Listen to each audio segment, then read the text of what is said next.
অঙ্কুশ, গতকালকের ক্লাসের মনে আছে যে অ্যানিলিডা পর্বের অন্তর্ভুক্ত একটা প্রাণীর নাম বলো তো? কেঁচো। ঠিক।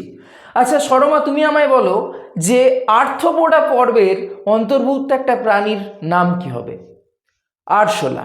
তাহলে আমরা গত ক্লাসে দেখেছিলাম যে প্রাণী রাজ্যকে কত রকমভাবে ভাগ করা যায়, কতগুলো পর্বে ভাগ করা যায়। আজকে আমরা ঠিক তার পরের ক্লাসে কি শিখব? আচ্ছা, তোমরা কতজন গাছ দেখেছো? প্রত্যেকেই গাছ দেখেছো। বাহ! তাহলে এবার আমাকে বলো তো যে তোমরা গাছে ফুল হয় না এমন গাছ কি দেখেছো? না, ঝাউ গাছে ফুল হয়। তাহলে গাছে ফুল হচ্ছে না এমন গাছ তোমরা কেউ দেখোনি? আচ্ছা, তোমরা আমাকে বলো তো যে যখন বর্ষাকালে প্রাচীরের উপরে একটা সবুজ আস্তরণ পড়ে, সেটা কেন পড়ে? মশ জন্মানোর জন্য। আচ্ছা, তোমরা মশের ফুল দেখেছো? মশের ফুল তোমরা দেখোনি। আচ্ছা, তোমরা শুশুনি শাক খেয়েছো তো?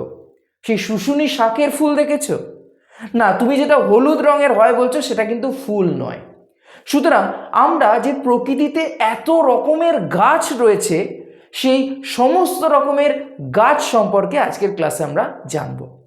এবং এই যে গাছে ফুল হচ্ছে না তার উপর ভিত্তি করে, অর্থাৎ গাছে ফুলের উপস্থিতির উপর ভিত্তি করে আমরা উদ্ভিদ রাজ্যকে দুটো ভাগে ভাগ করি।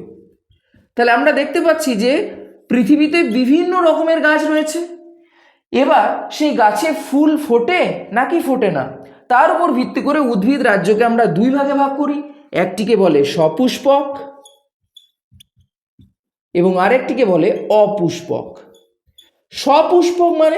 সপুষ্পক মানে ফুলের উপস্থিতি যে গাছে রয়েছে। অন্যদিকে যে গাছে ফুল ফোটে না, অর্থাৎ ফুলের উপস্থিতি নেই, তাদেরকে আমরা বলবো অপুষ্পক। এবার এই সপুষ্পকের আরেকটি নাম হচ্ছে ফ্যানেরোগ্যামস। আমরা সপুষ্পকেরই, যেমন তোমাদের ডাক নাম থাকে না, যে অঙ্কুশেরই ডাক নাম, তোমার ডাক নাম কি? আচ্ছা, জোজো। ঠিক সেরকমই সপুষ্পক উদ্ভিদেরই আরেকটা নাম হচ্ছে ফ্যানেরোগ্যামস, যেটা আমরা ইংরেজিতে বলবো। অন্যদিকে অপুষ্পক উদ্ভিদের আরেকটি নাম হচ্ছে ক্রিপ্টোগ্যামস। এখন এই যে অপুষ্পক উদ্ভিদ বললাম, তুমি মশ দেখেছো বললে, তোমরা রাস্তায় কি দেখেছো যে খুব পিচ্ছিল হয়? আচ্ছা, সেই পিচ্ছিল হওয়ার জন্য তোমরা সবুজ সবুজ কিছু অংশ দেখেছো কি? দেখেছো। এবং তোমরা জানো ওই সবুজ সবুজ অংশগুলোকে আমরা কি বলি? শ্যাওলা। যেমন এই কলতলায় শ্যাওলা পড়ে, ঠিক সেরকম ওই শ্যাওলা যেগুলোকে আমরা বলি সেটাও হচ্ছে এক ধরনের উদ্ভিদ, এবং যেটা হচ্ছে এক ধরনের অপুষ্পক উদ্ভিদ। এবং এই শ্যাওলা এসছে কোথা থেকে? শৈবাল থেকে। অর্থাৎ এবার থেকে আমরা আর শ্যাওলা বলবো না, বলবো শৈবাল। তাহলে এই অপুষ্পক উদ্ভিদকে আমরা দেখতে পাই তিন ভাগে ভাগ করা যায়। অর্থাৎ অপুষ্পক উদ্ভিদ কত রকমের হয়? তিন রকম। ঠিক। এই অপুষ্পক উদ্ভিদের যে তিন রকম, সেই তিনটি ভাগ কি কি? না, একটি ভাগ হচ্ছে থ্যালোফাইটা। এই থ্যালোফাইটা মানে সেই উদ্ভিদের দেহ থ্যালাস প্রকৃতির। থ্যালাস প্রকৃতির মানে কিরকম? সেই উদ্ভিদের তুমি না পাবে পাতা, না পাবে কাণ্ড, না পাবে মূল। তোমাকে যদি আমি বলি যে জলের যে সবুজ রঙের একটা স্তর পড়েছে শ্যাওলার, তার কোনটা পাতা আমাকে বলো তো, কোনটা মূল আমাকে বলো তো, কোনটা কাণ্ড আমাকে বলো তো, পারবে? পারবে না। ঠিক সেই জন্য এই থ্যালোফাইটা, তার মানেই হচ্ছে সেটার দেহ কাণ্ড পাতা মূলে বিভেদিত নয়। সেই জন্য এদেরকে আমরা বলি থ্যালোফাইটা, বা একে বাংলায় বলি সমাঙ্গদেহী। সমাঙ্গদেহী মানে বুঝতেই পারছো, যার দেহটা সমান। অন্যদিকে আমরা কিছু উদ্ভিদ পাই যাদের দেহ পাতা কাণ্ড মূলে বিভেদিত নয় ঠিকই, কিন্তু তাদের দেহে মূল কাণ্ড পাতার মতো কিছু অংশ দেখা যায়, তাদেরকে আমরা বলি ব্রায়োফাইটা। এবং এই ব্রায়োফাইটাদেরও কিন্তু কোনো ফুল হয় না। এবং এই ব্রায়োফাইটারই আরেকটা নাম হচ্ছে মশবর্গীয়। এবং যেটা আমরা এই বর্ষাকালে দেখি না, যে প্রাচীরের উপরে সবুজ আস্তরণ পড়েছে, সেটাই মসের জন্য। এবং আরেকটি ভাগ, সেটি হচ্ছে টেরিডোফাইটা। এবং এই টেরিডোফাইটা কি কারা?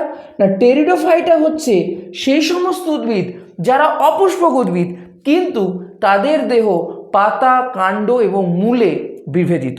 তোমরা শুশুনি শাক নিশ্চয়ই দেখেছো শুশুনি শাকের পাতা দেখেছো নিশ্চয়ই। আমরা শুশুনি শাক যদি দেখি কীরকম দেখতে হয়, এরকম আমরা দেখতে পাই যে 4টে এরকম পাতার মতো অংশ রয়েছে, তাই তো? এবং এটা হচ্ছে শুশুনি শাক।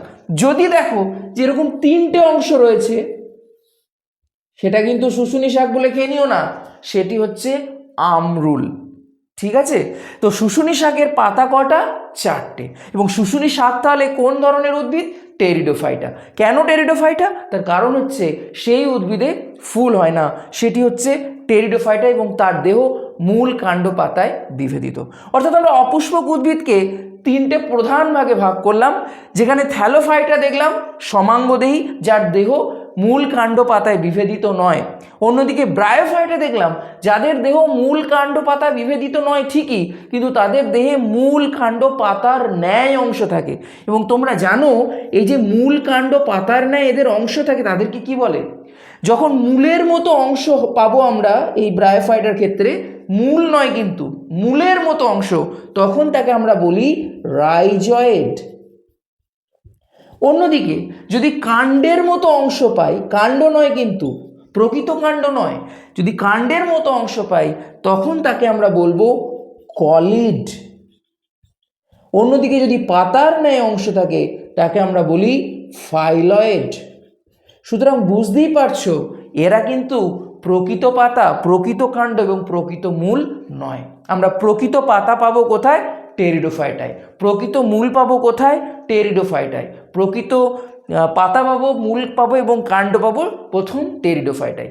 এবং তোমরা দেখো যে গাছ কি করে জল তোলে, এবং আমরা গাছের ক্ষেত্রে যে সংমোহন কলা, একদম ঠিক বলেছ, সেই সংমোহন কলা কিন্তু আমরা প্রথম পাই এই টেরিডোফাইটাতে। সুতরাং আমরা অপুষ্পককে প্রধান 3 ভাগে ভাগ করলাম। অন্যদিকে সপুষ্পক উদ্ভিদ বা যাদেরকে আমরা বলছি ফুল হয়, তাদেরকে আমরা প্রধানত 2 ভাগে ভাগ করি। একটিকে বলে ব্যক্তবীজী, বা এরই আরেকটা নাম হচ্ছে, এই যে ব্যক্তবীজী বা জিমনোস্পার্ম, এদের ফলের মধ্যে বীজ থাকে না, শুধু বীজটাই রয়েছে। অর্থাৎ এদের মধ্যে আমরা দেখতে পাবো যে ফলের মধ্যে বীজ লুক্কায়িত অবস্থায় নেই। তোমাকে যদি আমি বলি যে আমের বীজ কি তুমি দেখতে পাও, তুমি কি বলবে? না। তার কারণ হচ্ছে আমের ভিতরে বীজ আছে। আমরা ফলটাকে যখন বাইরে থেকে দেখছি তাকে কিন্তু আমরা বীজটা দেখতে পাচ্ছি না। লিচু যখন খাচ্ছি লিচুর বীজটা ভিতরে আছে, আমরা বাইরে থেকে লিচুর বীজ দেখতে পাচ্ছি না। কিন্তু যারা ব্যক্তবীজী তাদের ক্ষেত্রে কোনো রকম ফল গঠিত হয় না, তাদের বীজটা শুধুমাত্র থাকে এবং বীজটা মুক্ত বা ঝুলন্ত অবস্থায় বা ন্যাকেড অবস্থায়, উলঙ্গ অবস্থায় রয়েছে, নগ্ন অবস্থায় রয়েছে, সেই জন্য এদেরকে আমরা বলি ব্যক্তবীজী। তার মানে এদের যে ডিম্বাশয়, সেই ডিম্বাশয়ের প্রাচীরটা ফলে পরিণত হয় না। অন্যদিকে আরেক ধরনের উদ্ভিদ রয়েছে, তারা হচ্ছে গুপ্তবীজী। এবং এই গুপ্তবীজী উদ্ভিদ মানে যাদের ক্ষেত্রে বীজটা ফলের মধ্যে লুকানো অবস্থায় থাকে। এবং আমরা উদাহরণ যেগুলো আমরা বাস্তব জীবনে দেখতে পাই সচরাচর, যেমন আম, জাম, কাঁঠাল, এরা প্রত্যেকেই হচ্ছে গুপ্তবীজী। গুপ্তবীজীকে আবার প্রধানত 2 ভাগে ভাগ করা যায়। আমরা তুমি যদি বলো যে ব্যক্তবীজী একটা উদ্ভিদ যার ফল পাচ্ছি না কিন্তু শুধু বীজটা পাচ্ছি, নাম বলতে পারবে তোমরা? ভেরি গুড, সেটি হচ্ছে সাইকাস, সেটি হচ্ছে পাইনাস। এই সমস্ত উদ্ভিদগুলো হচ্ছে ব্যক্তবীজী উদ্ভিদ। অন্যদিকে গুপ্তবীজী উদ্ভিদকে আমরা 2 ভাগে ভাগ করি তার বীজপত্রের সংখ্যার উপর ভিত্তি করে। যদি একটা বীজপত্র থাকে, বীজপত্র মানে বীজের পাতা, সেই বীজপত্র যদি একটি থাকে তখন তাদের আমরা বলি একবীজপত্রী। অন্যদিকে যদি বীজপত্র 2টি থাকে তাদেরকে বলি দ্বিবীজপত্রী। সুতরাং তোমরা দেখে থাকবে যে যখন তেঁতুল গাছের বীজ থেকে অঙ্কুরিত হয়, তোমরা দেখতে পাবে যেরকম 2টো পাতা প্রথম রয়েছে। তোমরা কে কে দেখেছো? তো সেই জন্য এই তেঁতুল গাছে তুমি দেখতে পাবে যে যখন এরকম পাতা বেরোচ্ছে, 2 সাইডে এরকম বীজের প্রথম যে বীজপত্র 2টো রয়েছে। অন্যদিকে ধান গাছের ক্ষেত্রে দেখতে পাবে যে ধানের সেখানে একটা পাতা এরকম তৈরি হয়েছে। অর্থাৎ যাদের একটা বীজপত্র থাকে তাদেরকে বলি একবীজপত্রী, যেমন ধান, গম। অন্যদিকে যাদের 2টি বীজপত্র থাকে তাদেরকে আমরা বলি দ্বিবীজপত্রী। সুতরাং আজকের ক্লাসে আমরা দেখলাম যে উদ্ভিদ, যে আমরা চারিপাশে এত উদ্ভিদ দেখছি, সেগুলো কত রকমের হয়। সেটা সপুষ্পক হতে পারে, সেটা অপুষ্পক হতে পারে। অপুষ্পক উদ্ভিদের আবার দেহ গঠনের উপর ভিত্তি করে আমরা দেখলাম তাদেরকে আমরা ভাগ করেছি থ্যালোফাইটা, ব্রায়োফাইটা এবং টেরিডোফাইটায়। অন্যদিকে সপুষ্পক উদ্ভিদের তোমার বীজের উপস্থিতি বা বীজটা ফলের মধ্যে লুকানো অবস্থায় রয়েছে কিনা তার উপর ভিত্তি করে দুটো ভাগে ভাগ করেছি, ব্যক্তবীজী এবং গুপ্তবীজী। এবং গুপ্তবীজী উদ্ভিদকে আবার বীজপত্রের উপস্থিতির উপর ভাগ করেছি দুটো ভাগে, একবীজপত্রী, দ্বিবীজপত্রী। তাহলে তোমরা আমাকে বলো এখন যে বেগুন, তারপর হচ্ছে আতা, এগুলো কি ধরনের উদ্ভিদ? বলতে পারবে নিশ্চয়ই, আমাকে বলো ঝটপট। এবার আপনারা বলুন যে এখান থেকে কি কি প্রশ্ন আপনাদের মনে আসছে। আপনাদের মনে যদি কোনো রকম প্রশ্ন থাকে অবশ্যই কমেন্ট সেকশনে জানাবেন, এবং এই ডেমো ক্লাসে কোনো রকম ত্রুটি বা কোনো রকম পজিটিভ দিক যদি থাকে অবশ্যই আপনারা কমেন্ট সেকশনে জানাবেন।